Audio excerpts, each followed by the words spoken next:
My recharge Ayurveda morning everyone. सुबह का शुरुआत मुस्कुराहट के साथ।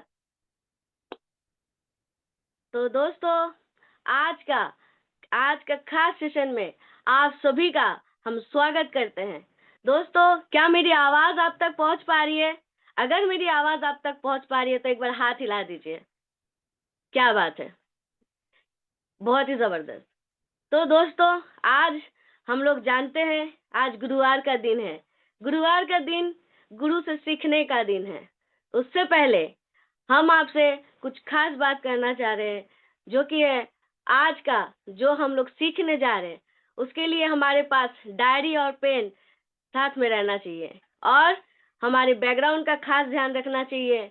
और आज हमारे सब साथी इस सेशन में शामिल हुए कि नहीं, ये भी हमको ध्यान रखना चाहिए। अगर कुछ साथी छूट गए हैं तो अभी भी समय है, जल्द से जल्द आज के सेशन का लिंक उनको भेजिए और हमारे सेशन को ज्वाइन करने के लिए बोलिए। तो ज्यादा देर ना करते हुए आप सबके जबरदस्त क्लैपिंग से, एक शानदार क्लैपिंग से आज के सेशन का शुरुआत करने जा रहे हैं हमारे नेशनल ट्रेनर, हमारे गुरु, जिनसे आज अनमोल बातें सीखने को हमको मिलेगी।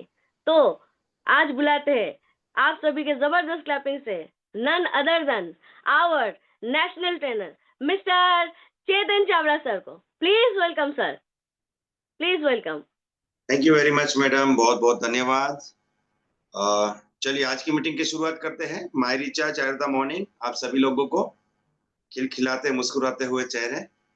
600 लोग आ चुके हैं। कुछ लोग अभी रास्ते में ट्रैफिक में फंसे हो गए।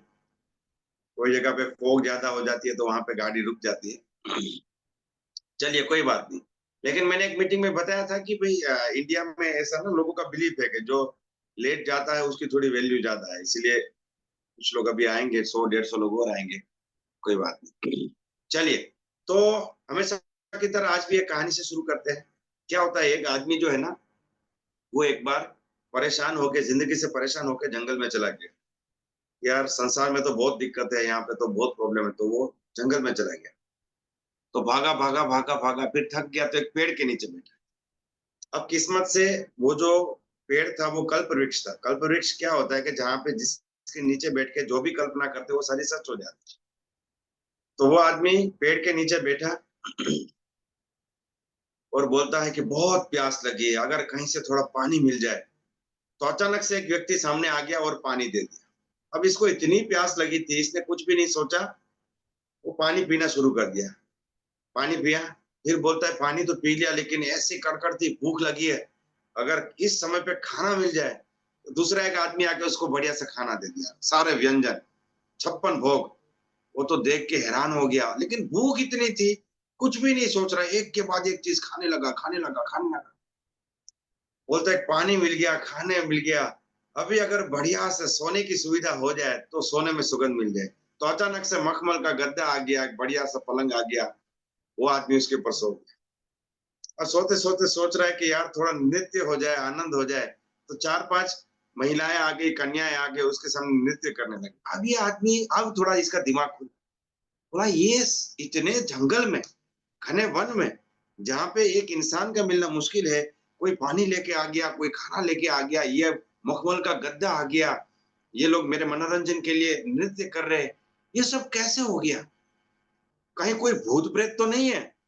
तो जैसे ही उसने कल्पना की भूत प्रेत तो नहीं है, तो अचानक से भूत, पिशाच, डायन वो सब दिखने शुरू हो गए। कोई पेड़ पे लटक रहा है, कोई आगे खड़ा है, भूत दिखने लगे। अब भूत को देख के बोलता है कहीं ये लोग मुझे मार तो नहीं देंगे? और उन भूत ने उनको मार दिया और वो मर गया। तो वो अपनी कल्पना से ही सारी चीजें हासिल की और अपनी कल्पना से ही मर गया। दोस्तों ये जो जीवन है ना, एक में ये जो कल्प वृक्ष है, वो कहीं पे कोई वृक्ष नहीं है, कहीं पे ढूंढने जाने की जरूरत नहीं है। वो हमारा जीवन ही है। हम जो भी कल्पना करते हैं वो चीज यहाँ पे सच हो जाती है। लेकिन कई बार हमारी कल्पना ही गलत होती है, हमारा विजुअलाइजेशन ही गलत होता है, हमारी उम्मीदें, हमारे विचार ही गलत डायरेक्शन में जाते हैं। जैसे एक बुक मैंने पढ़ी थी तो उसमें लिखा था कि भाई आज आपका जो जीवन है, आज के दिन में आप जो कुछ भी है, it is sum total of your total ideas, your total thoughts, your total decisions। यानी कि आज आपका जो जीवन है, आज की डेट में, जैसे 23 जनवरी 2025, ठीक है, तो आज तक आपका जो भी जीवन है वो आपने पहले बचपन से लेके अभी तक जो भी फैसले लिए, जो भी सोचा है और जिन चीजों का चुनाव किया है, उसका परिणाम है। अब फैसले 2 प्रकार के हैं, जो फैसले आपने लिए हैं, जो सही फैसले लिए, जो गलत फैसले लिए हैं और जो फैसले आपने नहीं लिए, नहीं लेने का भी फैसला लिया है। ठीक है ना? एक आदमी बोलता है सर मैंने तो लाइफ में कोई डिसीजन ही नहीं लिया है। तो फिर आज अगर मेरे ऊपर 10 लाख का कर्जा है तो वो किस फैसले का कारण है? तो वो आपने सही फैसला नहीं लिया उसका कारण है, उसका परिणाम है कि भाई आज आपके ऊपर 10 लाख का कर्जा है। तो फैसले लेने से भी परिणाम आते हैं और फैसले नहीं लेने से भी परिणाम आते हैं। सही फैसला लेना, गलत फैसला लेना, फैसला ना ले पाना, ये सारी चीज़ों का जो परिणाम है वो हमारा जीवन होता है। लेकिन ये मानना बड़ा मुश्किल है। एक व्यक्ति जिसको कहा कि सर आज आप 10 लाख रुपया महीने कमा रहे हैं, you are responsible for this, आप इसके लिए जिम्मेदार। तो बोलते हैं हाँ सर ये बात तो सही है। मैंने सही डिसीजन लिया, मैंने एक सही कंपनी को माय रिचार्ज को जॉइन किया, फिर मैंने टिका रहा मैं तो बहुत दिक्कतों के बाद भी मैं गया नहीं बिज़नेस छोड़ के, मैंने मेहनत की, प्लानर बना, मैं रिस्पांसिबल। लेकिन एक आदमी जो आज बेचारा तकलीफ में है, उसको आप बोलेंगे ना कि भई तुम गरीब हो, आपको पता है आप ज़िम्मेदार हो, तो वो नहीं मानेगा। वो बोलेगा नहीं सर ऐसी बात नहीं। मैंने तो कभी सोचा ही नहीं कि मैं गरीब बन जाऊँ, मैंने कभी चाहा ही नहीं। मैं तो हमेशा अमीर बनना चाहता था। मैं तो बिज़नेस करना चाहता था, मैं तो ये करना चाहता था, वो करना चाहता था। ये जो प्रॉब्लम है, जो आज मेरा जीवन है, वो मेरी किस्मत की वजह से है। या पहले सबसे पहला है किस्मत। लोग किस्मत को बहाना बना लेते हैं। उसके बाद हालातों को बहाना बना कि सर मेरे हालात ऐसे इसीलिए मैं नहीं कर। फिर उसके बाद लोग चले जाते हैं सराउंडिंग को कि भाई मेरे आस-पास माहौल ऐसा था कि वहाँ पे जो है कोई आदमी आगे नहीं बढ़ सकता। फिर चले जाते हैं माँ-बाप पे, ठीक है? तो ये 4 जो है वो हमारे सबसे फेवरेट जिनको हम दोष देते रहते हैं और इसमें सबसे बड़ा कारण ये होता है कि हम जब किसी को दोष देते हैं, चाहे वो सिचुएशन को दे, चाहे वो पेरेंट्स को दे, चाहे हमारे एजुकेशन सिस्टम को दे, चाहे गवर्नमेंट को दे या किस्मत को दे, तब तक हम कभी कोई एक्शन नहीं ले पाते। हमें लगता है इसमें हमारी तो कोई गलती ही नहीं है। जब हमारी कोई गलती नहीं, जब हमने कुछ किया ही नहीं तो हम क्या कर सकते हैं? हम कैसे सुधार सकते हैं? इसीलिए ये कहानी के माध्यम से मैं आपको बताना चाहता हूँ, ये बहुत बड़ा फैक्ट है अगर आपने इसको समझ लिया ना, ये जो बहती हुई गंगा है, जो जीवन है ये it is a flowing river. वो एक बहती हुई नदी है। इसको आप देखिए नदी जब बह रही है ना तो इसको आप किसी भी डायरेक्शन में मोड़ सकते हैं। आपने देखा होगा कि जो लोग गाड़ी चलाते हैं, खास करके फोर व्हील चलाते हैं या ट्रक या टेम्पो चलाते हैं या बस चलाते हैं, आप कभी उस बस के स्टीयरिंग व्हील पे बैठो और उसका इंजन भले ही आपने चालू कर दिया हो, लेकिन उसको स्टीयरिंग को घुमाना बहुत मुश्किल है। लेकिन जैसे ही वो बस चलती है ना, फिर तो वो उँगलियों पे नाचता है। फिर तो आप वो इस छोटी उँगली से भी स्टीयरिंग को हिला सकते हैं। तो जब भी कोई चीज़ मोशन में होती है, तो उसको डायरेक्शन देना बहुत आसान होता है। बहुत ईज़िली आप उसको डायरेक्शन दे सकते हैं। तो हमारा जो जीवन है वो तो चल रहा है। हम सोचते हैं जीवन रुक गया, जीवन रुका नहीं है, जीवन कंटीन्यूअसली चल रहा है। ठीक है? तो इसको आप डायरेक्शन दे सकते हैं। इसको आप उस डायरेक्शन में लेके जा सकते हैं। ये आपको सोचना है कि भई मेरा जीवन किस डायरेक्शन में जाना चाहिए। ठीक है? अगले 5 साल में वो कहाँ पे जाना चाहिए, उस हिसाब से आप डायरेक्शन तय करेंगे। ठीक है? जब आप गाड़ी लेके निकलते हैं तो आपको कहाँ जाना है वो आपको पता है। उस हिसाब से आप अपनी गाड़ी उस रोड पे लेके जाते हैं। आपको पता है कि इधर जाना है तो इधर जाना पड़ेगा, इधर जाऊँगा तो मुंबई आ जाएगा, इधर कलकत्ता जाना है तो मुझे इस डायरेक्शन में जाना पड़ेगा। ठीक है? तो वो डायरेक्शन देना बहुत ज़्यादा ज़रूरी है और उसमें हमारे छोटे-छोटे सारे फैसले भी बहुत ही डिपेंड करते हैं कि हम क्या-क्या डिसीज़न। बड़े फैसले तो हम लोग ले लेते हैं, बड़े डिसीज़न हम लोग ले लेते हैं कि सर मैं ज़िंदगी में कामयाब हो जाऊँगा, मुझे एक बार गाड़ी खरीदनी है, मुझे करोड़पति बनना है, मैं मेहनत करूँगा, ठीक है? मैं बिज़नेस करूँगा, मैं माय रिचार्ज करूँगा, ये बड़े फैसले हम लोग ले लेते हैं। लेकिन छोटे-छोटे फैसले बहुत ज़्यादा इम्पोर्टेंट होते हैं, जैसे रोज़ सुबह जल्दी उठना। एक्चुअल में ये तो एक बड़ा फैसला है, काफ़ी कम लोग इसको करते हैं। हम लोग कर पाते हैं बहुत अच्छी बात, ठीक है? उसके बाद रोज़ लोगों से बातचीत करना, ठीक है? 5 पेज बुक रीडिंग करना, 5 पेज, 10 पेज बुक रीडिंग करना, ठीक है? उसके बाद यूट्यूब में जो है वो कंपनी के चैनल से वीडियोज़ देखना, ये छोटे-छोटे फैसले कि लोगों को हम मुस्कुराहट के साथ मिलेंगे, हम डेली एक डायरी लिखेंगे, रोज़ एक डायरी लिखेंगे कि आज हमने क्या किया, क्या नहीं किया, हम गुस्से पे कंट्रोल करेंगे। उस टाइप की छोटी-छोटी चीज़ें जो है ना, वो बहुत इम्पोर्टेंट है। देखिए दुनिया में 2 टाइप की चीज़ें हैं दोस्तों, आपको इसको समझना पड़ेगा। दुनिया में 2 टाइप की चीज़ें हैं, एक वो है जो दिखता है, दूसरा वो है जो दिखता नहीं है। अब ये दोनों ही इम्पोर्टेंट है लेकिन हमेशा ही जो नहीं दिखता है ना वो ज़्यादा इम्पोर्टेंट है। आप जब किसी पेड़ के सामने खड़े रहते हैं ना तो आपको पेड़ दिखाई देंगे, उसके पत्ते दिखाई देंगे, उसके फूल दिखाई देंगे, उसके फ्रूट भी दिखाई देंगे, फल दिखाई देंगे, लेकिन उसके रूट्स कभी नहीं दिखाई देंगे, उसकी जड़ें कभी नहीं दिखाई देंगी। जबकि इंपॉर्टेंट जड़ें हैं। अगर जड़ों को काट दिया जाए तो पेड़ मर जाएगा, खत्म हो जाएगा, उसी वक्त खत्म हो जाएगा, लेकिन वो दिखता नहीं है। आप किसी बिल्डिंग के सामने खड़े रहेंगे ना, तो वो बिल्डिंग पूरा आपका 10 माले का बिल्डिंग दिखाई देगा, उसकी उसकी भी जड़ें, उसके भी रूट्स वो आपको नहीं दिखाई देगा, वो जमीन के अंदर है, वो दिखाई नहीं देते हैं। और वो सबसे ज्यादा इंपॉर्टेंट है। अगर वो कमजोर हो गए तो वो 10वां माला क्या पूरा का पूरा बिल्डिंग गिर जाएगा। उसके बाद जिंदा रहने के लिए हमें पल पल जो चीज की जरूरत है, ऑक्सीजन, वो भी नहीं दिखाई देता। बिल्कुल उसी तरीके से जो विश्वास है ना, वो नहीं दिखाई देता है। भरोसा जो है ना, वो दिखाई नहीं देता है। वो बाजार में नहीं मिलता है। वो आप उसको ऐसे हाथ में हम पकड़ के नहीं ले सकते, चलो भाई ये 1 किलो भरोसा मैं आपको दे रहा हूँ, आप ले लीजिए, थैली में भर लीजिए इसको। ठीक है। तो ये चीजों के ऊपर हम लोग को काम करना पड़ेगा। जो चीज नहीं दिखती है ना, उसके ऊपर काम करना पड़ेगा। हमारे बिलीफ सिस्टम के ऊपर काम करना पड़ेगा। हमारी खुद के ऊपर कितना बिलीफ है, कंपनी के ऊपर कितना बिलीफ है, सिस्टम के ऊपर कितना बिलीफ है, इन चीजों के ऊपर हम लोग को काम करना पड़ेगा।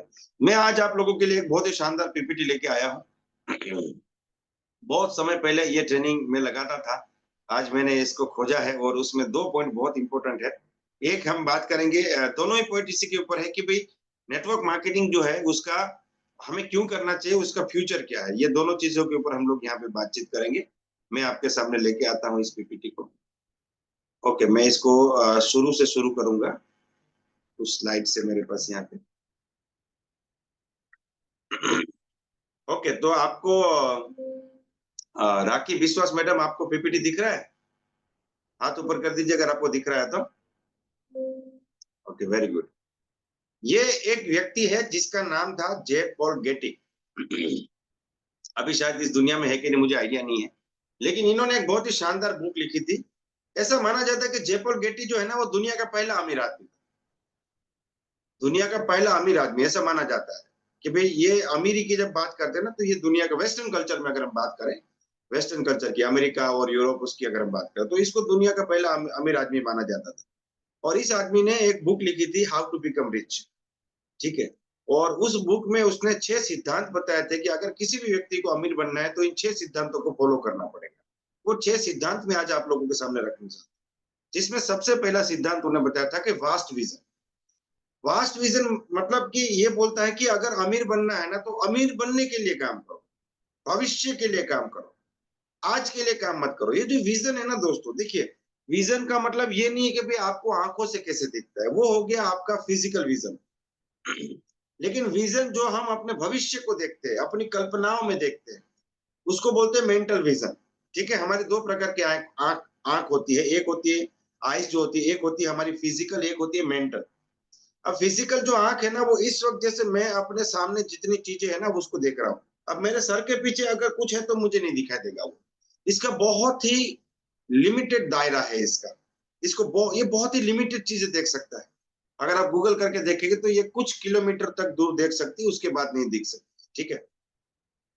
लेकिन मेंटल जो विजन है, वो अनलिमिटेड है, उसका कोई लिमिटेशन नहीं है। आप आंख बंद करके यहाँ पे अभी बैठे बैठे आप अमेरिका जा सकते हैं, आप चांद पे जा सकते हैं, आप जो है मंगल पे जा सकते हैं, आप गुरु ग्रह पे जा सकते हैं, आप अभी बैठे बैठे 1 सेकंड के अंदर पहुंच सकते हैं। इसीलिए बोलते हैं कि इंसान के जो कल्पनाओं की गति है, वो सबसे तेज है, सूर्य प्रकाश से भी तेज है। सबसे ज्यादा तेज क्या है? तो सबसे ज्यादा तेज है इंसान की कल्पनाओं की गति। हम इधर बैठे बैठे in fraction of second, 1 second के 10वें हिस्से में कहीं भी जा सकते हैं। इतना दूर हम लोग जा सकते हैं। तो विजन का मतलब वो है जो हम अपने भविष्य को देखते हैं, अपने फ्यूचर को देखते हैं, उस विजन की यहाँ पे बात की गई है कि वो विजन आपका बड़ा होना चाहिए। आपको भविष्य को देखना चाहिए। आपको जो है वो आज के लिए काम नहीं करना चाहिए, आपको 5 साल बाद के लिए काम करना चाहिए। और यहाँ पे आपने देखा होगा कि 3 प्रकार के लोग होते हैं दोस्तों। देखिए, एक होता है मजदूर। मजदूर जो है ना, मजदूर का एक क्वालिटी है। मजदूर बोलता है मुझे आज का आज पैसा चाहिए। ठीक है। कुछ लोग बोलते हैं मुझे एडवांस चाहिए, एडवांस। ये बहुत छोटे लोग हैं। ये जो एडवांस मांगते हैं, तुरंत पैसा मांगते हैं ना, ये बहुत बड़ा नहीं सोचते हैं। हमारे यहाँ पे मेरे घर से 5-10 किलोमीटर आगे मैं साइकिलिंग करने जाता हूँ कई बार, तो मैं देखता हूँ लोगों की भीड़ है वहां पे, बहुत लोग खड़े रहते हैं। मुझे पता चला बाद में कि वो मजदूर बाजार है। मजदूर बाजार मतलब वहां पे ना कुछ लोग, हर बड़े शहर में ये होता है, आपके शहर में भी होगा, तो वहां पे ये मजदूर लोग है ना, सुबह आ जाते हैं और वहां पे खड़े रहते हैं। अब जिनको भी 1 दिन का 2 दिन का काम होता है, वो लोग उधर जाते हैं, भाई मजदूर चाहिए, तो वहां पे अलग अलग टाइप के मजदूर होते हैं। कोई मकान बनाने का है, कोई प्लम्बर है, कोई ये है, कोई वो है।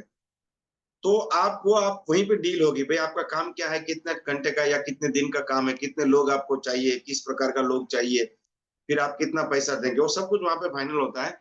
तो उन लोग का एक कंडीशन बहुत ही फिक्स है, कि ये कंडीशन वो लोग का पहला होता है कि भाई जैसे ही शाम होगी आपको पैसा दे देना पड़ेगा।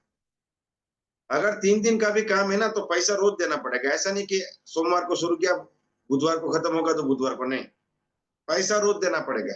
अगर आज शाम तक का काम है, तो जैसे ही काम खत्म होता है पैसा देना पड़ेगा, और उनको लेके जाना पड़ेगा वहां से मोटरसाइकिल या रिक्शा में बिठा के, फिर उनको वहां पे छोड़ना भी है। या तो आपको रेंट उसको देना पड़ेगा कि चलो भाई आपको रिक्शा का फेयर दे दे, आप चले जाओ। तो मजदूर का एक फंडा है कि मुझे आज ही पैसा चाहिए, इसीलिए वो मजदूर है। वो कल के बारे में सोच ही नहीं सकते। ये मजदूर की सोच है कि आज मैंने काम किया, मुझे आज ही पैसा चाहिए, कल क्या है पता नहीं। ठीक है, लेकिन जॉब में एक आदमी को जो है वो 30 दिन तक वेट करना पड़ता है। 30 दिन 35 दिन तक उसको वेट करना पड़ता है। तो जॉब में सैलरी महीने में एक बार आती है, रोज सैलरी नहीं आती है, ठीक है ना। तो वहां पे थोड़ा सा वो वेट करता है कि मैं 30 दिन तक वेट करूंगा। तो उसकी इनकम वो मजदूर से बहुत आगे चला गया ना, क्योंकि उसकी तो सैलरी 10,000 भी हो सकती है, 50,000 भी हो सकती है, 1 लाख भी हो सकती है। लेकिन बिजनेसमैन जो है ना, वो फ्यूचर के लिए काम करता है, वो 5 साल बाद के लिए काम करता है। जब कोई फैक्ट्री बन रही होती है ना, तो उनका विजन बहुत बड़ा होता है। जब कोई बिल्डिंग बन रहा होता है, बहुत बड़ा बिल्डिंग, तो वो 6 महीने में नहीं बन जाता, वो 2-3 साल में। तो आप बड़े बड़े लोगों से जब बात करते हैं ना, तो वो 5 साल बाद उनको जिंदगी में क्या चाहिए, उस हिसाब से आज काम कर, कि मुझे 2030 में यहाँ पे पहुंचना है, इसीलिए 2025 में मैं ये काम कर, इस बात को समझना बहुत जरूरी। अमीर बनने का पहला प्रिंसिपल ये कि भविष्य के लिए काम किया, फ्यूचर के लिए काम किया जाए, कुछ बनने के लिए काम किया जाए, आज के लिए काम ना किया जाए। आज आप जो कर रहे हैं ना, वो भी कड़ी है। वो एक माला जो बनती है ना, उसकी एक कड़ी है, कि भाई ऐसी कड़ी बना बना के एक माला बनेगी 2020। तो हम लोग किस्मत से एक ऐसे सिस्टम में है, एक ऐसे प्लान में है, जहां पे 4 से 5 साल में हम लोग बहुत बड़ी सफलता हासिल कर सकते हैं, कामयाब हो सकते हैं। तो आपको उसके लिए काम करना चाहिए। इसमें बहुत से उतार चढ़ाव आ सकते हैं आपके, बहुत से उतार चढ़ाव आएंगे। कभी आपका बिजनेस डाउन भी हो सकता है, कभी बहुत अप भी चला जाएगा, कभी आपके 2 लोग बिजनेस छोड़ के भी जा सकते हैं, कभी 4 और भी आ जाएंगे, हर चीज आपकी आएगी। तो ये जो टेम्पररी जो फेज है ना, टेम्पररी फेलियर्स भी बहुत ज्यादा जरूरी है, वो आपको तैयार करते हैं, सिखाते हैं बड़ी सफलता। ठीक है, कोई व्यक्ति success success success success success ऐसे नहीं जाएगा, वो फेल होते होते होते जाएगा। और ऐसा माना जाता है कि जो कामयाब लोग हैं, वो नाकामयाब लोगों की कंपैरिजन में ज्यादा बार फेल होते हैं। जैसे एक व्यक्ति माई रिचार्ज में आया, उसको 5 7 10 लोगों ने मना किया, वो बिजनेस छोड़ के चला गया, वो फेल हो गया। लेकिन दूसरा व्यक्ति आया, उसने 4 5 लोग को प्लान दिखाया, मना कर दिया, फिर एक जुड़ गया, फिर 4 5 लोग को प्लान दिखाया, मना कर दिया, फिर एक जुड़ गया, फिर 25 30 लोग मना कर दिया, फिर 2 जुड़ गए। तो इसने 10 लोग की ना सुनी, तो इसने 100 लोग की ना सुनी है, लेकिन ये कामयाब हो गया ना। ये आगे जाके डबल डायमंड हो गया, क्राउन हो गया, 1 लाख से ऊपर पार कर गया इनकम। तो जो सक्सेस होता है ना, जो कामयाब होता है, वो नाकामयाब लोगों की कंपैरिजन में 10 बार ज्यादा फेल होता है। और इसीलिए एक डूम्स लूप करके एक फंडा है, एक लूप बनता है कि काम कीजिए, फेल हो जाइए, सीखिए और काम कीजिए, फिर फेल हो जाइए, फिर सीखिए और काम कीजिए।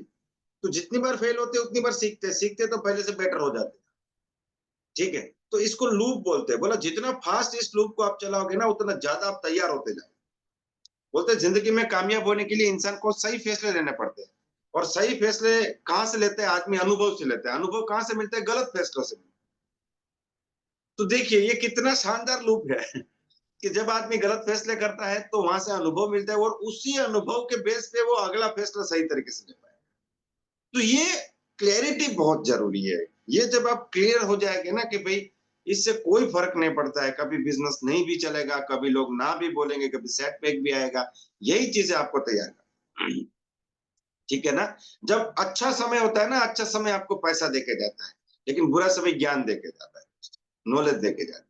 ठीक है, और उसी नॉलेज से फिर आप बहुत अच्छा पैसा कमा सकते हैं। तो इन चीजों को समझना है। तो सबसे पहला जो प्रिंसिपल है, जो जेपॉल गेटी सर ने बताया, वो बताया कि भाई हमें जो है विजन के साथ चलना चाहिए, बड़े मकसद के साथ हमको चलना चाहिए, हमें छोटी बातें नहीं सोचनी। ठीक है। दूसरा उन्होंने प्रिंसिपल यहाँ पे बताया है, और वो प्रिंसिपल है कि अगर जिंदगी में कामयाब होना है तो नौकरी ना की जाए।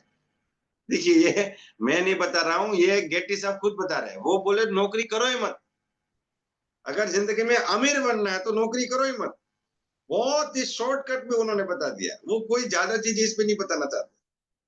वो बोलते हैं नौकरी मत करो। अगर अमीर बनना है तो नौकरी मत करो। और मैंने एक चीज अपनी जिंदगी में देखी है कि नौकरी जो है ना वो बेड़ियों जैसी है। वो एक चेन जिससे बांधा जाता है ना, हथकड़ी मान के चलिए आप। ठीक है, जंजीर जंजीर भी बोला जाता है हिंदी में इसको।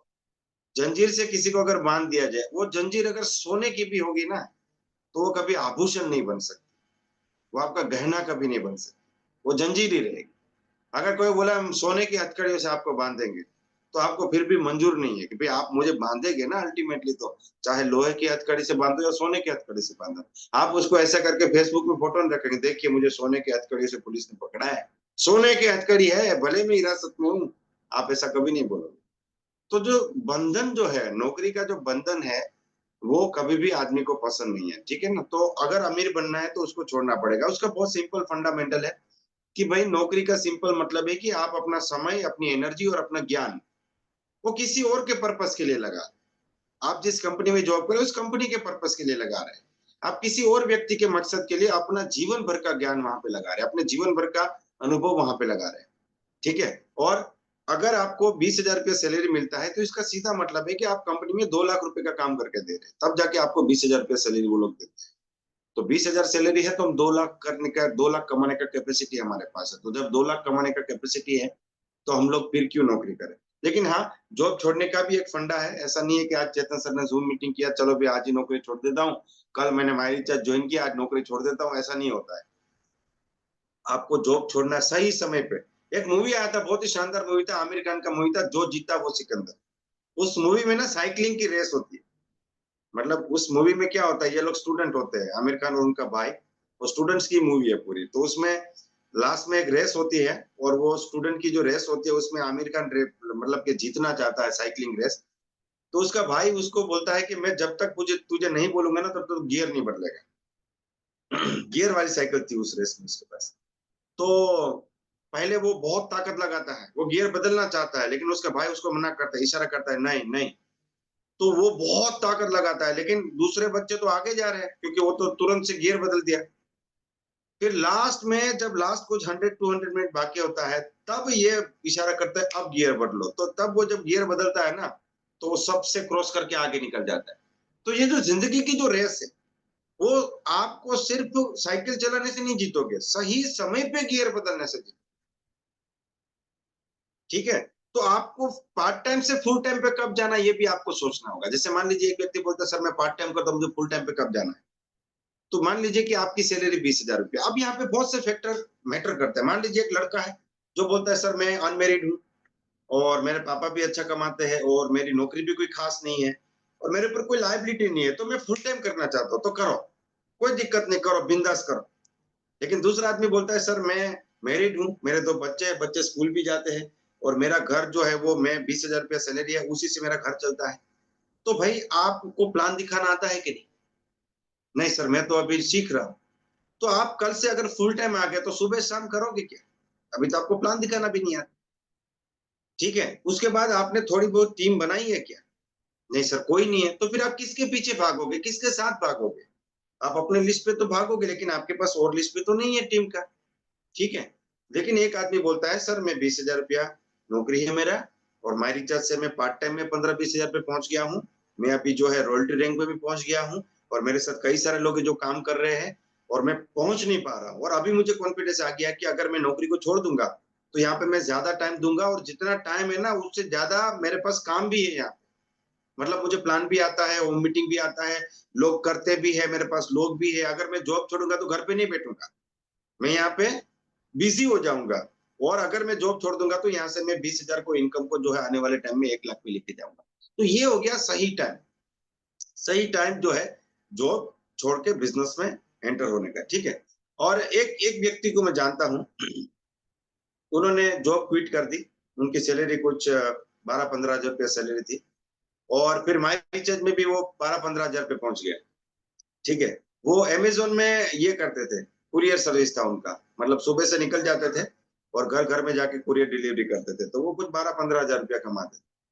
अब माई रिचार्ज में भी उनकी 12-15 हजार इनकम हो गई, उसके बाद रुक गई इनकम, मतलब उतनी ही आ रही है, 6 महीना हो गया उतनी आ रही है। तो वो मुझे बोल रहे हैं सर मेरी इनकम क्यों नहीं बढ़ रही? तो मैंने उनको बोला कि भाई आप कैसे काम करते हो? तो उन्होंने काफ़ी सारी चीज़ें बताई। पहले मैंने बोला कि आप जॉब कैसे करते थे? बोला सर उस टाइम पे तो मैं सुबह ही निकल जाता, क्योंकि पूरा दिन मुझे मोटरसाइकिल चलाना होता था। मैंने बोला आप 1 दिन में कितना चला लेते थे? बोला सर 100-100 किलोमीटर तक हम चले जाते। मतलब घूमना इधर-उधर ही होता है, लेकिन इधर डिलीवरी किया, उधर गया, फिर इधर गया, फिर उधर गया, फिर उधर गया, फिर पार्सल लिए, फिर दिए। तो 1 दिन में इतने किलोमीटर पे बाइक चला जाता है। तो मैंने बोला आप घर कब जाते थे? बोला नहीं सर सुबह ही मैं टिफ़िन लेके चला जाता था। मेरी वाइफ बहुत जल्दी उठ जाती थी और वो मुझे टिफ़िन बना देती थी और मैं सुबह टिफ़िन लेके चला जाता था। दोपहर में जहाँ भी कोई अच्छी जगह ढूँढ के मैं खाना खा लेता था और मेरा एक टारगेट होता है, वो टारगेट कंप्लीट करने के बाद ही मैं अपने घर पे जाता था। तो मैंने बोला घर पे जाने का टाइम फिक्स है? बोला कोई फिक्स टाइम नहीं था सर। कई बार ज़्यादा पार्सल है तो ज़्यादा हो जाता। मैंने बोला आप माई रिचार्ज कैसे करते? बोला सर ये तो मैं बॉस बन गया ना सर, वो तो मैं जॉब करता था, ये तो बॉस बन गया यहाँ पे। तो सर अब तो देखिए मैं आराम से उठता हूँ और सुबह में मेडिटेशन करता हूँ, ये वो सब कुछ करता हूँ और बार-बार घर चला जाता हूँ। दोपहर को भी खाना खाने घर चला जाता हूँ। शाम को 4 बजे बीवी के साथ कॉफ़ी पीता हूँ। मैं टाइम फ्रीडम को एन्जॉय कर रहा हूँ। तो मैंने उनको समझाया कि एक्चुअली आपका जो कम्फर्ट ज़ोन है ना, वो है ₹12,000 कि आप बिंदास हो चुके हो। भई मुझे 12,000 की नौकरी मैंने छोड़ी है, लेकिन 12,000 तो आ रहा है, तो मुझे कोई लॉस नहीं। तो वो 12,000 के आगे आप जो है वो फिर टाइम फ्रीडम में चले गए। तो टाइम फ्रीडम नहीं है आपके पास। टाइम फ्रीडम का मतलब क्या होता है? टाइम फ्रीडम का मतलब ये नहीं होता है कि हम ज़िंदगी भर काम ना करो और हमें पैसा है। टाइम फ्रीडम का मतलब होता है कि आप अपने हिसाब से काम कर सकते हैं कि भई मुझे आज 2 होम मीटिंग करनी है तो 2 कर दूँगा। आज मैं बीमार हूँ, अगर नहीं करूँगा तो कोई बात नहीं, मेरी टीम तो फिर भी काम कर रही है। टाइम फ्रीडम का मतलब ये कभी नहीं होता है कि काम नहीं करो फिर भी पैसा आता है। ऐसा होता तो मुकेश अंबानी ऑफिस जाता ही नहीं। मुकेश अंबानी से ज़्यादा तो पैसे किसी के पास नहीं है ना इंडिया में। ऐसा होता तो वो जाता ही नहीं ऑफिस। इलोन मस्क आज भी इतना काम करता है वो।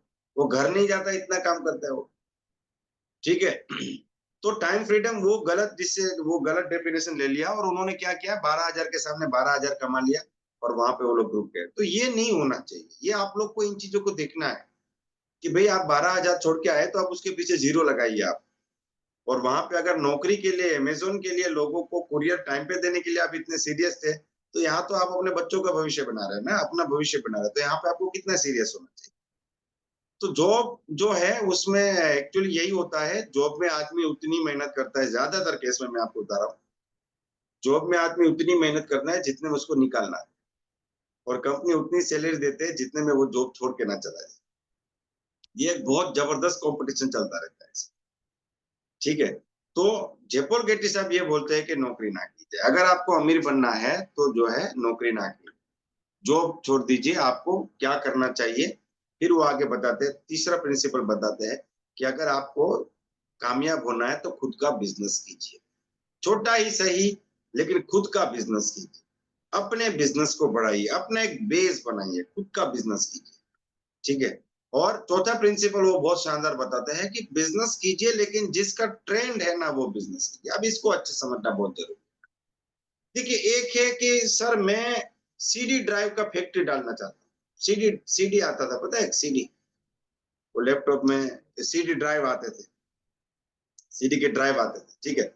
हम लोगों ने कुछ लगभग 3 या 4 साल पहले एक मेरा 4 बेसिक का एक सीडी निकाला था, माय रिसर्च कंपनी ने, शानदार सीडी निकाला था। लिस्ट कैसे बनाना है, कॉन्टैक्ट कैसे करना है, प्लान कैसे करना है, फ़ॉलो कैसे करना है, डिटेल में लगभग 4-5 घंटे का उसमें वीडियो शूट था। बहुत ही शानदार और हमने कुछ कुछ हज़ार सीडियाँ निकाली।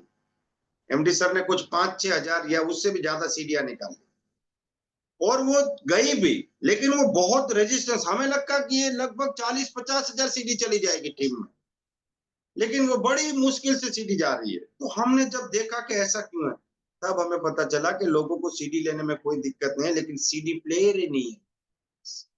सीडी प्लेयर मार्केट से चले गए।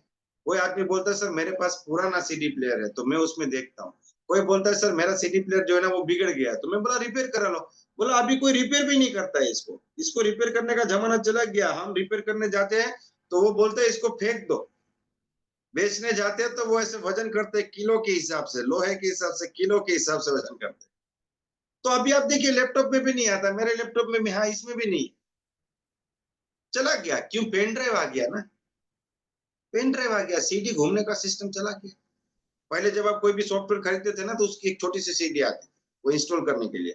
अभी ये सारी चीजें भी ऑनलाइन, बोले हमारे वेबसाइट पे जाइए, वहां से डाउनलोड कर दीजिए, कुछ भी नहीं मिलेगा आपको, वहां से ऑनलाइन सॉफ्टवेयर सीधा ही। हार्डवेयर खत्म ही हो रहा है, सॉफ्टवेयर आ रहा है सब चीज।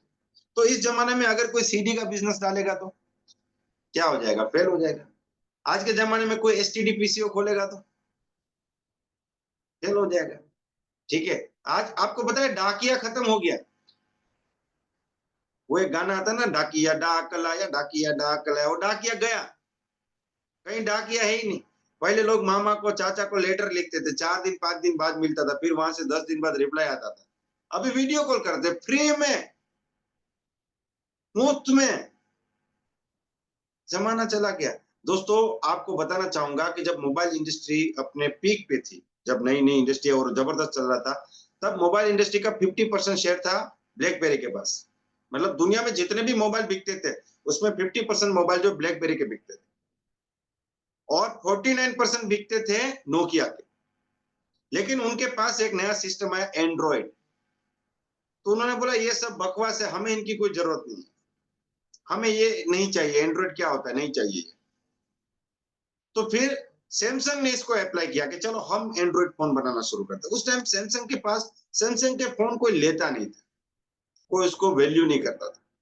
लेकिन वो जमाने के साथ चला, वो एंड्रॉइड को लेके आया, और धीरे धीरे उसका मार्केट शेयर बढ़ने लगा। देखिए, 50% ब्लैकबेरी, मतलब अगर 100 मोबाइल बिकते हैं तो 50 ब्लैकबेरी के बिकते हैं, उन 50 बिकते हैं नोकिया के, और एक में फिर बाकी सारी कंपनियां आ गई। उसमें से एक थी सैमसंग, मोटोरोला, सैमसंग, दुनिया भर की कंपनी। ठीक है, शायद एलजी के भी फोन आते थे बीच में। तो सैमसंग धीरे धीरे अपना मार्केट शेयर जो है वो बढ़ाने लगी। तो एक बार एक इंटरव्यू हुआ था, उसमें मीडिया वालों ने ब्लैकबेरी के जो पर्सन थे उनको पूछा कि भाई आप क्यों नहीं एंड्रॉइड को लेके आ रहा? तो बोला कि ये एंड्रॉइड जो है ना, वो बच्चों के वीडियो गेम खेलने के लिए, वो कोई मोबाइल थोड़ी ना है, वो तो एक खिलौना है, इट इज अ टॉय। लेकिन आज वो कंपनियां खत्म हो गई बस, आज ढूंढने से नहीं मिलता है। ब्लैकबेरी का फोन इंडिया में मिलता ही नहीं, दुनिया में नहीं मिलता है, खत्म हो गई वो कंपनी। क्योंकि जो लोग जमाने के साथ नहीं चलते ना, वो खत्म हो जाते हैं। आज हम अगर जो है उस टाइप के बिजनेस करेंगे, जैसे कैमरा मैन आप बनोगे तो बहुत दिक्कत है, क्योंकि सबके पास मोबाइल में अच्छा कैमरा आ गया। फिर ट्रैवल एजेंट बनोगे तो बहुत दिक्कत है, क्योंकि सबके मोबाइल में मेक माई ट्रिप है, गो आई बी गो है, यात्रा.com है, लोग खुद ही बुक कर लेते हैं। ट्रेन की टिकट पहले बहुत बड़ा बिजनेस चलता था, बहुत दादागिरी से चलता था। अभी गवर्नमेंट ने एप्लीकेशन दे दिया, बोला आप अपना खुद ही टिकट बुक कर सकते हैं, महीने में 4 टिकट बुक कर सकते हैं, किसी एजेंट के पास जाने। ठीक है। तो जमाने के साथ ट्रेंड जिसका है, जो जमाना चल रहा है, उसका बिजनेस करना बहुत ज्यादा जरूरी है। ये चौथा प्रिंसिपल इन्होंने बताया। फिर पांचवा प्रिंसिपल जो है वो जानना बहुत जरूरी है, और इसको समझना भी जरूरी है कि पांचवा प्रिंसिपल उन्होंने क्या बताया। पांचवा प्रिंसिपल बताया, इनकम को डाइवर्सिफाई की। अब इसको समझना बहुत जरूरी है। इनकम डाइवर्सिफिकेशन का मतलब क्या है? देखिए, एक आदमी जो है, उसके पास एक दुकान है, बड़ी दुकान है, बड़ा शोरूम है, वहां से वो लाख रुपया महीने कमा रहा है। रमेश रमेश के पास एक दुकान है, लाख रुपया महीने कमा रहा है।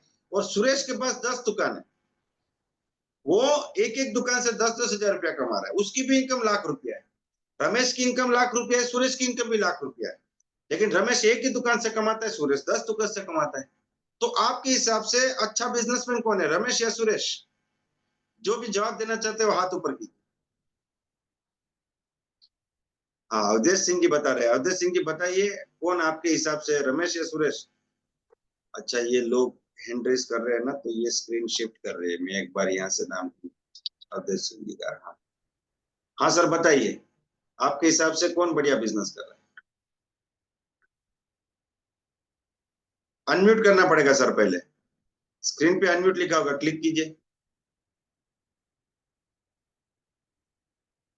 आपकी स्क्रीन पे अनम्यूट लिखा होगा, देखिए, लिखा है?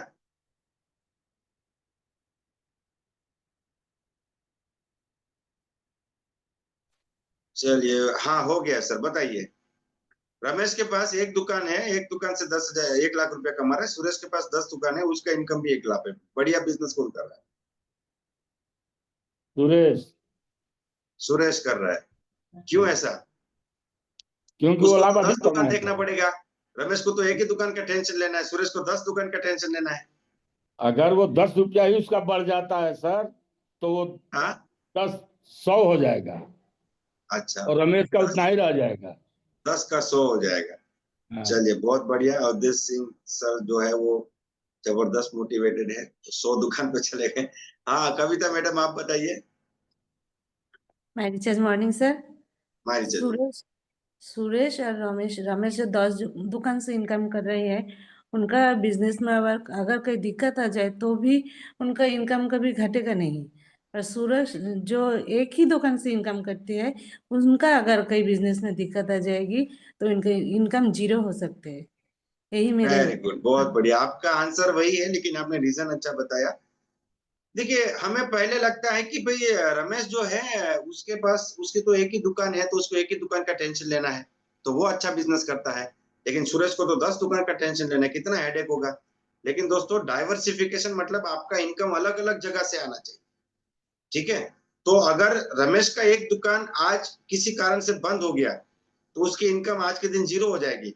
और सुरेश का एक दुकान बंद होगा, फिर भी उसको जो है बाकी 9 दुकान से पैसा आएगा, ठीक है। तो उसने अपनी इनकम को डाइवर्सिफाई किया। टाटा को देखिए, टाटा क्या नहीं बनाता।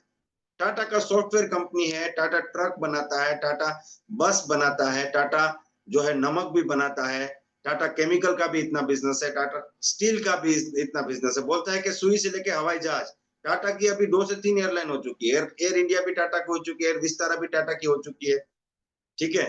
और भी एक एयरलाइन है, मैं भूल रहा हूं अभी, लेकिन 3 एयरलाइन जो है वो टाटा की हो चुकी है। तो वो अलग अलग, यहाँ पे मंदी है तो यहाँ पे तेजी, यहाँ पे मंदी है तो यहाँ पे तेजी, उसको कोई फर्क नहीं पड़ेगा। तो जयपाल गेट्टी साहब बोलते हैं कि आपका जो इनकम है वो डाइवर्सिफिकेशन से आना चाहिए। आप ऐसा बिजनेस कीजिए कि अलग अलग जगह से जो है आपका इनकम आए। और आखिरी आखिरी उन्होंने प्रिंसिपल जो बताया बहुत ही शानदार बताया है। उन्होंने बोला कि दूसरों की मदद करो, दूसरों की मदद करो, सिर्फ अपने बारे में ना सोचो। अगर अमीर बनना है तो दूसरों की मदद करो, सिर्फ अपने बारे में ना सोचो, ठीक है।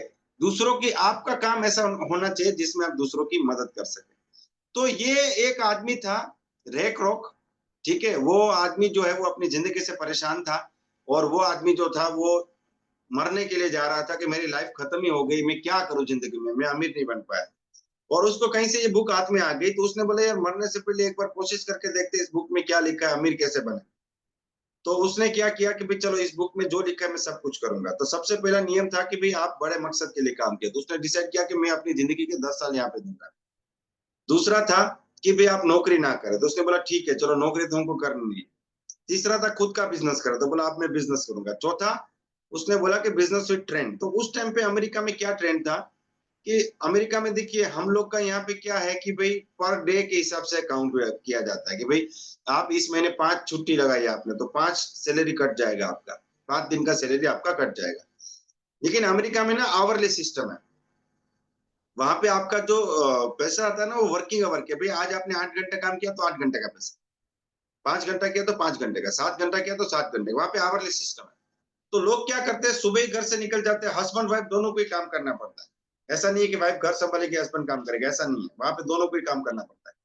तो दोनों ही घर से सुबह निकल जाते हैं, तो दोपहर के खाने की बहुत दिक्कत होती है। दोपहर का खाना मिले कहाँ से। तो वहां पे फास्ट फूड का ट्रेंड आ गया, भाई कहीं पे भी खा लो, बर्गर खा लो, पिज्जा खा लो, ये खा लो, वो खा लो, ठीक है। तो इस आदमी ने सोचा कि मैं एक बर्गर का एक छोटा सा रेस्टोरेंट खोलूंगा। तो उसने एक शानदार रेस्टोरेंट खोला। उसमें 2-3 चीजों का ध्यान रखा। पहला उसने ध्यान रखा कि मैं क्वालिटी अच्छी दूंगा। दूसरा मैं क्लीनलीनेस मतलब सफाई के ऊपर ध्यान दूंगा। और तीसरा कस्टमर सर्विस, मैं लोगों से हंस के बात करूंगा, लोगों का बात का बुरा नहीं लगाऊंगा। 3 चीजों का उसने ध्यान रखा। और उसने बर्गर बेचना शुरू किया। धीरे धीरे धीरे धीरे करके उसकी दुकान फेमस होने लगी। लोग दूर दूर से वहां पे बर्गर खाने आना शुरू कर। तो उसने देखा कि उसका इनकम तो अच्छा हो गया लेकिन बढ़ नहीं रहा है, एक जगह पे आके रुक गया इनकम, कि अब यहाँ से क्यों नहीं बढ़ रहे। तो उसने फिर बुक खोली और पहला नियम देखा कि वास्ट विजन, बोला बिल्कुल सही है, वास्ट विजन है अपना।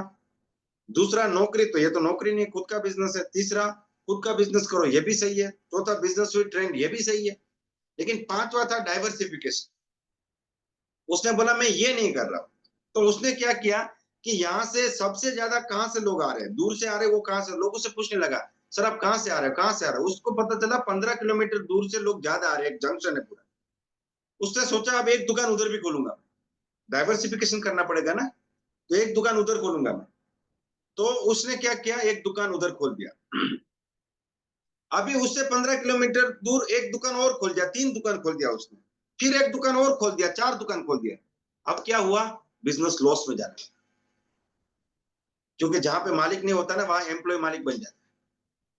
अब देखिए, कोई दुकान में हम जाते हैं, मालिक है तो बोले हाँ सर बोलिए क्या चाहिए, और अगर मालिक ने तो एम्प्लॉय बोलेगा हाँ बोलो क्या है, क्योंकि वो एम्प्लॉय है ना, वो मालिक से बदला लेना चाहता है। इसके पीछे बहुत बड़ा साइंस है।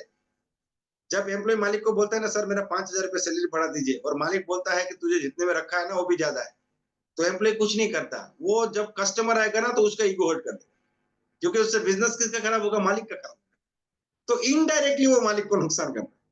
तो इसने देखा कि जब इस दुकान पे होता है तो यहाँ पे प्रॉफिट होता है, यहाँ पे लॉस होता है, इस दुकान पे होता है तो यहाँ प्रॉफिट होता है, बाकी जगह पे लॉस होता है। वो 1 साल तक परेशान हुआ, बहुत परेशान हुआ। फिर उसने बुक खोली, बोला पहला प्रिंसिपल हो रहा है, दूसरा हो रहा है, तीसरा हो रहा है, चौथा हो रहा है, पांचवा भी हो रहा है, छठा नहीं हो रहा है, दूसरों को मदद करना। फिर उसने क्या किया, अपनी सिस्टर को बुलाया, उसका नाम था नैन्सी।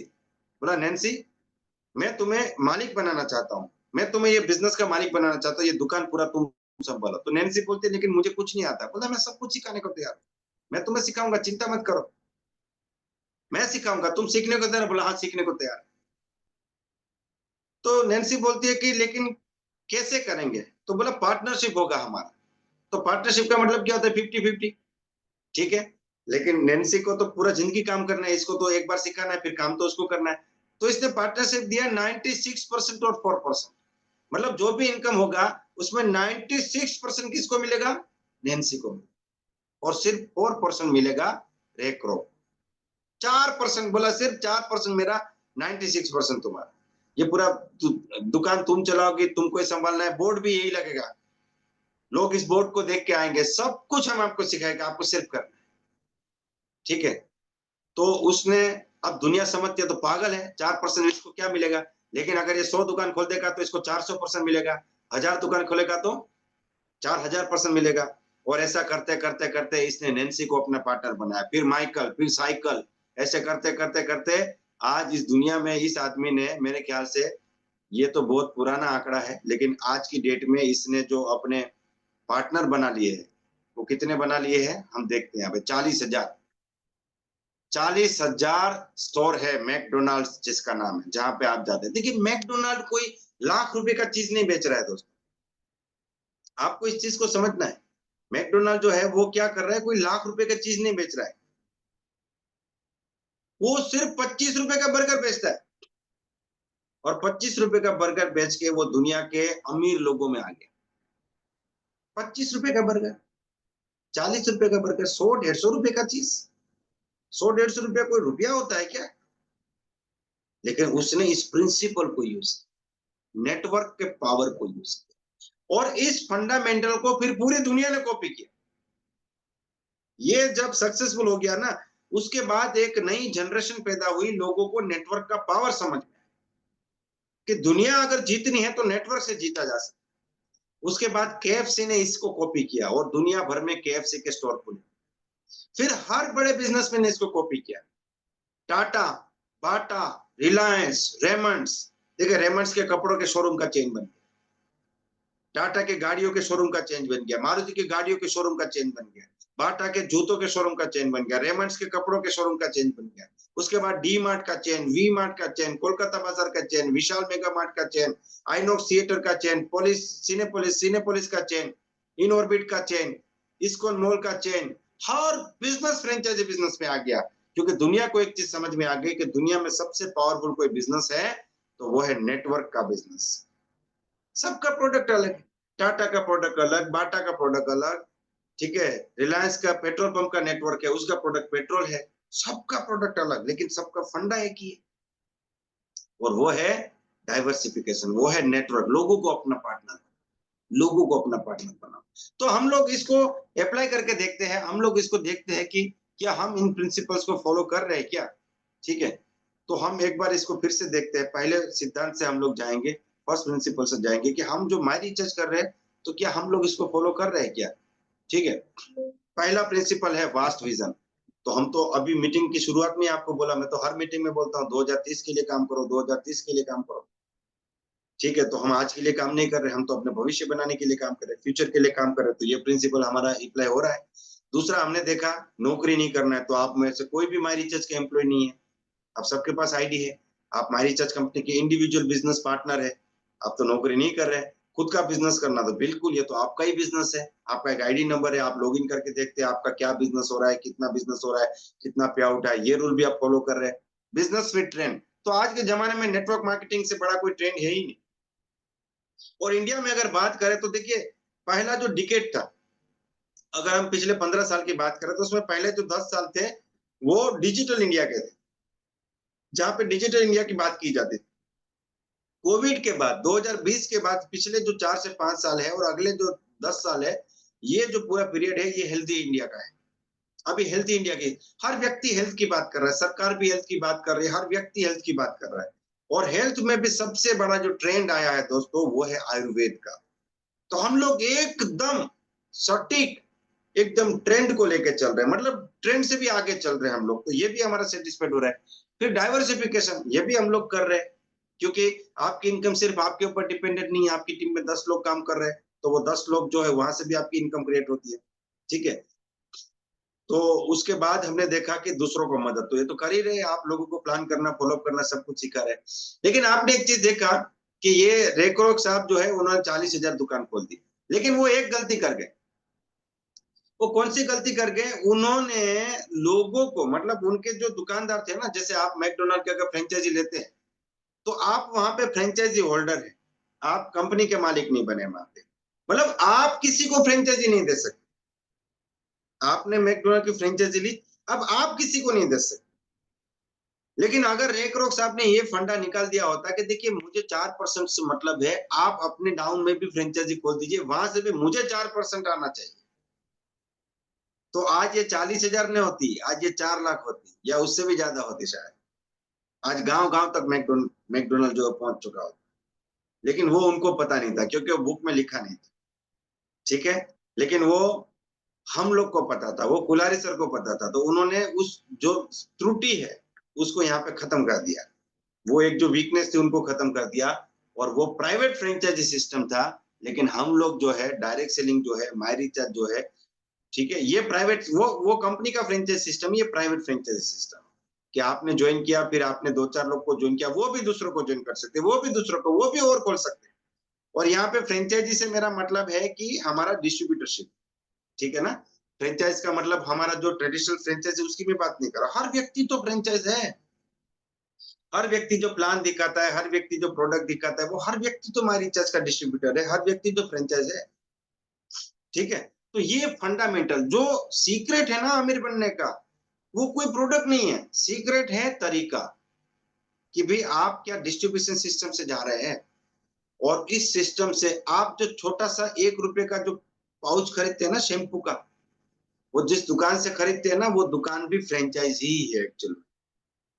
ठीक है, वो भी एक नेटवर्क ही है।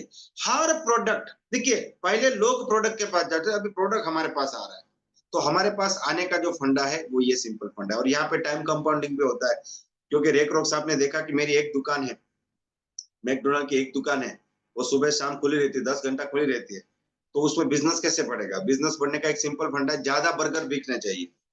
तो ज्यादा बर्गर कैसे बिकेंगे? 2 फंडा है, या तो ज्यादा लोग मेरे दुकान में आए, ठीक है, या लोग ज्यादा परचेस करें। बोला एक आदमी 1 या 2 बर्गर खाएगा, 10 तो नहीं खाएगा, वो तो पॉसिबल नहीं है। तो ज्यादा लोग कैसे आए? तो बोला 1 घंटा दुकान खुली रहती है तो 10 लोग आते हैं, तो 10 घंटा खुली रहेगी तो 100 लोग आएंगे। तो अगर मैं चाहता हूं मेरी दुकान 1000 घंटा खुली रहे, तो 1000 लोग आए तो मुझे 100 घंटा दुकान खुली रखनी पड़ेगी, तो वो तो टाइम नहीं है। तब उनको समझ में आया कि एक दुकान 10 ही घंटा खड़ी रह सकती है, आप 10 दुकान खोल सकते हैं, तो 10 दुकान 10 घंटा खुली रहेगी तो वो 100 घंटा हो गया। तो यहाँ से नेटवर्क वो जो है लोगों को समझ में आना शुरू हुआ। तो दुनिया के सबसे अमीर लोग नेटवर्क बनाते हैं, दुनिया के सबसे ताकतवर लोग क्या करते हैं? नेटवर्क बनाते हैं, और गरीब लोग उसमें नौकरी करते हैं, वो उस नेटवर्क को चलाते हैं। आज अगर 40,000 स्टोर है मैकडोनाल्ड के, तो एक स्टोर में अगर 10 एम्प्लॉय है तो 4 से 5 लाख लोग तो नौकरी कर रहे हैं उसमें। तो वो लोग बोलते हैं हमको नेटवर्क सिस्टम समझ में नहीं आता है, लेकिन हम नौकरी करके उस नेटवर्क सिस्टम को चलाएंगे जरूर। वो क्या करते हैं, उस नेटवर्क को चलाते हैं, वो नेटवर्क को बनाते हैं। तो हमारा जो है वो प्राइवेट फ्रेंचाइजी सिस्टम है, ठीक है। और ये बहुत ही शानदार अपॉर्चुनिटी आपके पास, और ये किस्मत की बात है कि आपको ये सिस्टम मिला है और आपको समझ में भी आया है। बहुत लोग को मिलता है लेकिन समझ में नहीं आता है, लेकिन आपको मिला है और आपको समझ में भी आया, ये किस्मत की बात है, ठीक है। तो ये जो पॉइंट्स थे, इससे आज हमने काफी कुछ चीजें जानी है। अब एक और टॉपिक के ऊपर मैं बात करूंगा, हमारे पास 10 मिनट का अभी भी टाइम है, कि भाई हमारा जो बिजनेस है, माई रिचार्ज है, उसका इंडिया में क्या फ्यूचर है। तो हम देखते हैं कि हमारे देश में जो है ना, वो 3 सबसे बड़ी समस्या है, सबसे बड़ी प्रॉब्लम है, और ये ऐसी प्रॉब्लम है जिनका सॉल्यूशन मिलना बहुत ही मुश्किल है, लगभग ना के बराबर। उसमें पहली जो प्रॉब्लम है वो है अनएम्प्लॉयमेंट, यानी कि बेरोजगारी। आप देखिए, एक नौकरी की बैग के ऊपर एक आदमी बैठा, कितने लोग वो जो है वो एम्प्लॉयमेंट लेना चाहते हैं। एक आदमी वो ढूंढ रहा है, अच्छा वो ढूंढ रहा है किसको नौकरी दे। लेने वाले देखिए आप, कितने हैं लेने वाले, कोई कमी नहीं है। एक ढूंढो तो 2 मिलते हैं, ना ढूंढो तो 4 मिलते हैं, वो वाला सिचुएशन है। और ये जो है ना, आप हकीकत में देखने जाए तो ये कभी सोल्व नहीं होने वाला। क्यों नहीं सोल्व होने वाला है? क्योंकि जितने लोग हमारे देश में है ना, उतना काम है ही नहीं। और सबसे बड़ी समस्या आने वाले समय में और आने वाली, क्या आने वाली पता है? टेक्नोलॉजी। देखिए, पहले जब कंप्यूटर नहीं था ना, तो वो हजारों लोग काम करते थे, वो ऐसे ऐसे करके बुक में लिखते थे, रिकॉर्ड लिखते थे, ये थे। अब कंप्यूटर आया, बोला सब लोग घर पे चले जाओ, मैं काम करूंगा। एक कंप्यूटर हजारों लोगों का काम करता है, तो हजारों लोग की छुट्टी हो गई। पहले चौकीदार थे, अभी सीसीटीवी कैमरा आ गया। चौकीदार तो सो भी जाता है, सीसीटीवी कैमरा सोता भी नहीं, वो थकता भी नहीं, वो कंप्लेन भी नहीं करता है, वो ज्यादा सैलरी भी नहीं मांगता है, कुछ नहीं। अच्छा, एक आदमी जो है वो कोलकाता से मुंबई सुबह फ्लाइट में जाने वाला था। तो उसकी बीवी उसके पास आके बोलती है कि आप कल सुबह मत जाइए, आप फ्लाइट में मत जाइए कल। तो बोलता है क्यों? बोला नहीं, आप मत जाइए। बोलता है भाई मेरी बिजनेस मीटिंग है, मैं नहीं जाऊंगा तो मुझे लाखों रुपए का नुकसान हो जाएगा। मेरे जो क्लाइंट है वो फॉरेन से आए, कल मेरी मीटिंग है मुंबई में, जाना पड़ेगा। बोला नहीं, कुछ भी हो जाए, आपको मेरी कसम, बच्चों की कसम, आप नहीं जाओगे। उसने बहुत समझाया कि देखो जाना जरूरी है और आप मुझे बताओ तो सही, मैं क्यों नहीं जाऊंगा।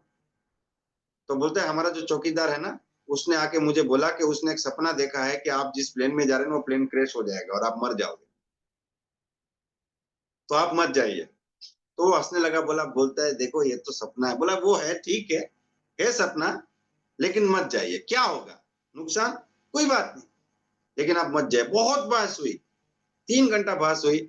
उसके बाद वो आदमी सोच रहा है कि यार लाखों रुपया तो कमा लूंगा, लेकिन इधर घर में प्रॉब्लम हो जाएगी, चलो यार छोड़ो, नहीं जाना। उसने मीटिंग कैंसिल कर दिया। दूसरे दिन सुबह वो आराम से उठा, चाय पी रहा है, टीवी चालू किया, न्यूज देख रहा है कि वो जिस फ्लाइट में जा रहा था फ्लाइट क्रैश हो गई, सच में क्रैश हो गई। वो आदमी सोच रहा है मेरी तो जिंदगी बच गई। उसकी बीवी खुश हो गई, वो खुशी के आंसू रोने लगी। बोला देखो आप जिंदा है, आप बच गए, मुझे दुख है कई लोग मर गए, लेकिन आप बच गए, आप होते तो। और मुझे इस बात की खुशी है कि मैंने आपको नहीं जाने दिया। तो चौकीदार को बुलाती है, चौकीदार को बुलाती है, और ये आदमी चौकीदार को बोलता है आपका कितना सैलरी बाकी है? बोला 8,000। बोला ये 8,000 के बदले 8,500 पकड़िए, कल से आपकी छुट्टी, आप मत आइए।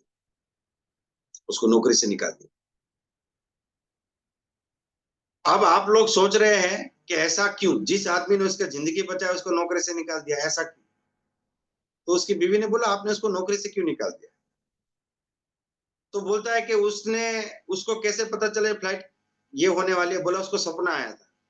बोला सपना आदमी को कब आता है? बोला जब वो सोता है। तो बोला उसको मैंने सोने के लिए रखा है नौकरी पे कि जागने के लिए रखा है? वो सो क्यों रहा है, इसलिए उसको नौकरी से निकाल दिया। ठीक है।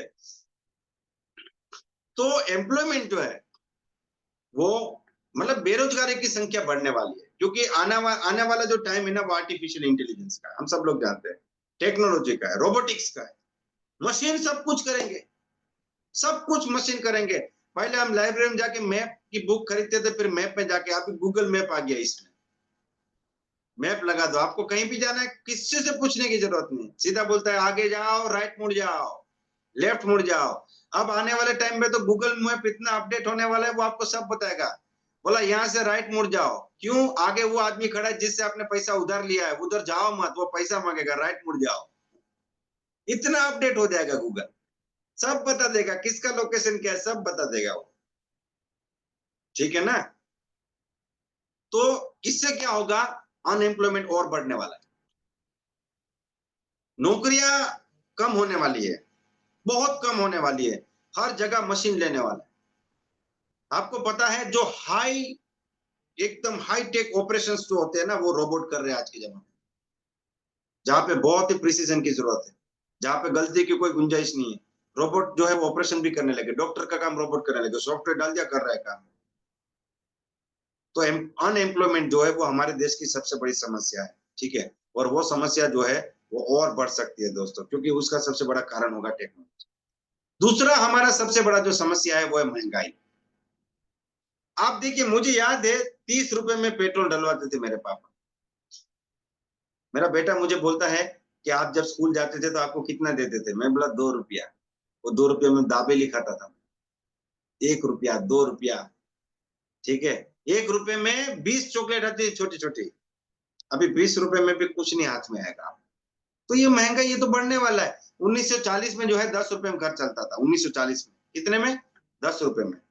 फिर 20 साल बाद वो 100 रुपया हो गया, 1960 में 100 रुपया हो गया, 1980 में 1000 रुपया हो गया, फिर एक जीरो बढ़ गया, 2000 में 10,000 हो गया, और 2020 के बाद आज अगर अच्छे तरीके से जिंदगी जीनी है तो लाख रुपया कम से कम चाहिए। तो 2040-50 में 10 लाख होने वाला है। सर क्या बात कर रहे हैं, लेकिन वो बात जब 1940 वाले को बोलोगे ना कि 1960 पे 100 होने वाला है, तो वो वही बोलता है, सर क्या बात कर रहे हैं। तो ये महंगाई जो ये बढ़ने वाली है, इसको कोई रोक नहीं सकता, ये बढ़ेगी, 100% बढ़ेगी, महंगाई बढ़ने वाली है। और तीसरा चीज है पॉपुलेशन, हम लोग चाइना को क्रॉस कर चुके हैं, कॉन्ग्रेचुलेशंस। इतनी भीड़, आपको पता है एक ऑस्ट्रेलिया अभी ट्रेन में है, ऑस्ट्रेलिया का जितना पॉपुलेशन है ना, इतने लोग इस वक्त ट्रेन में है, जो चलती हुई ट्रेन जा रही है ना, इंडिया में जितनी भी ट्रेन अभी चल रही है ना, इस वक्त 7:27 पे ट्रेन में जितने लोग बैठे हैं उतनी बस ऑस्ट्रेलिया की पॉपुलेशन, उतने तो हमारे लोग ट्रेन में। अगर किसी देश के साथ युद्ध हो जाए, इधर से पकड़ पकड़ के लोग मारेंगे ना, तब भी वो लोग हार जाएंगे। जितनी ऑस्ट्रेलिया की पॉपुलेशन है उतनी हर साल बढ़ जाती है हमारी, हर साल एक ऑस्ट्रेलिया इधर ऐड हो जाता है पॉपुलेशन, ठीक है। ये हमारे देश की सबसे बड़ी समस्या है, जिधर भी जाओ लाइन में खड़ा रहना पड़ता है, क्यों, लोग ही लोग, ठीक है। तो ये 3 सबसे बड़ी समस्या है, और ये तीनों समस्याओं का समाधान जो है वो डायरेक्ट सेलिंग में। पहला है अनएम्प्लॉयमेंट, ठीक है, तो हम लोगों को मौका दे रहे हैं, भाई आप पैसा कमाओ पैसा, क्या दिक्कत है, ठीक है, जितना चाहे उतना कमाओ। देखिए कितनी शानदार अपॉर्चुनिटी, नौकरी छोड़ने की जरूरत नहीं, नौकरी के साथ करो। आप हाउस वाइफ है, बच्चों को देखते देखते करो, कर सकते हो, आपका कोई बॉस नहीं, अपने टाइम पे, अपने तरीके से, अपनी जगह पे, किसको ज्वाइन करना है वो भी आप डिसाइड कर लो, किसके साथ बिजनेस करना है, कितना कमाना है, 5,000 कमाना है, 50,000 कमाना है, 5 लाख कमाना है, 50 लाख कमाना है, ट्रेनिंग फ्री, सपोर्ट दिया जाएगा, रोज सुबह जूम मीटिंग पे, सब कुछ। इसको बोलते हैं फ्लेक्सिबल बिजनेस अपॉर्चुनिटी, कोई भी व्यक्ति कर सकता है, तो एम्प्लॉयमेंट को खत्म कर रहे हैं। दूसरा इन्फ्लेशन, महंगाई,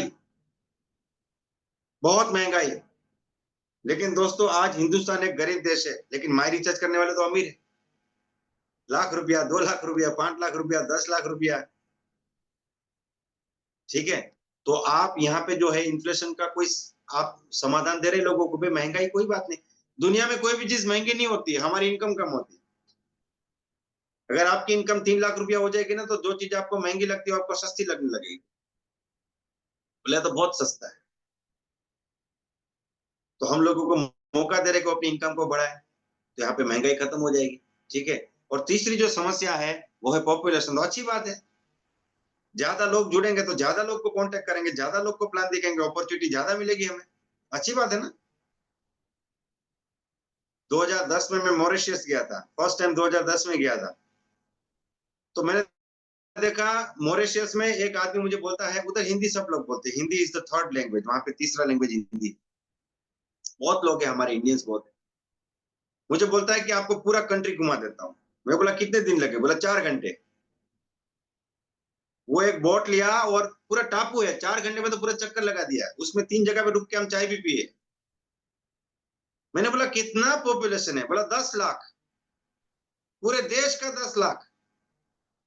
हमारे यहाँ एक एरिया का 10 लाख होगा।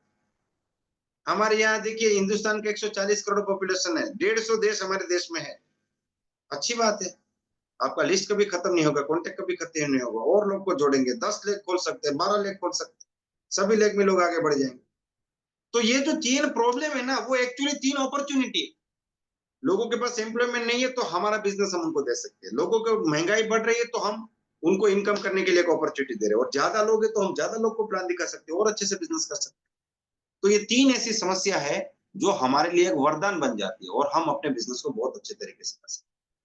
तो आज का ये जो सेशन था ना, जैसे आप लोगों ने कई बार why networking, why direct selling, why my recharge, इसके ऊपर तो आपने देखा है कि भाई क्यों हमें ये बिजनेस करना चाहिए। उसमें बहुत से पॉइंट, हम खुद के बॉस है, उसके बाद अनलिमिटेड मार्केट है, कहीं पे भी जाके काम कर सकते हैं, हमें कोई फिक्स ओवरहेड रखने की जरूरत नहीं है, हमें कोई प्रेशर लेने की जरूरत नहीं है, हम अपने मकसद के लिए काम करें, बहुत से पॉइंट है। लेकिन ये जो आज आपने देखा है इसको भी आप अच्छे से समझ सकते हैं और जरूरत पड़ने पे आप दूसरे लोगों को समझा भी सकते हैं।